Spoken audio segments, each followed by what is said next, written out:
പിലിക്കോട് ഗ്രാമപഞ്ചായത്തിലെ പല പ്രദേശങ്ങളിലും ആഫ്രിക്കൻ ഒച്ചുകൾ പെരുകുന്നത് നാട്ടുകാരെ ആശങ്കയിലാക്കുന്നു. വൻതോതിൽ കൃഷിനാശം വരുത്തുന്ന ഇവയെ കൂട്ടത്തോടെ ശാശ്വതമായി നശിപ്പിക്കാൻ അടിയന്തര നടപടികൾ സ്വീകരിക്കണമെന്നാണ് ആളുകൾ ആവശ്യപ്പെടുന്നത്. ദിസ് ന്യൂസ് സ്പോൺസർഡ് ബൈ ഉയർന്ന ഗുണനിലവാരം, തികഞ്ഞ വിശ്വസ്തത, ജനതാ പാൽ.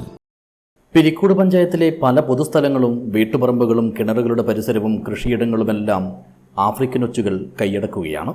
വാഴയും പച്ചക്കറികളും ഉൾപ്പെടെയുള്ള കാർഷിക വിളകൾ ഇവ വ്യാപകമായി നശിപ്പിക്കുന്നുണ്ട്. മഴക്കാലം ശക്തമായതോടെ ഒച്ചുകളുടെ വംശവർദ്ധനവ് ക്രമാതീതമായിരിക്കുകയാണ്. കൂട്ടത്തോടെ പുറത്തിറങ്ങുന്ന ഒച്ചുകൾ ചെടികളുടെ ഇലകളും തണ്ടുകളും കാർന്നു തിന്ന് വൻതോതിലാണ് കൃഷിനാശം വരുത്തിവെക്കുന്നത്.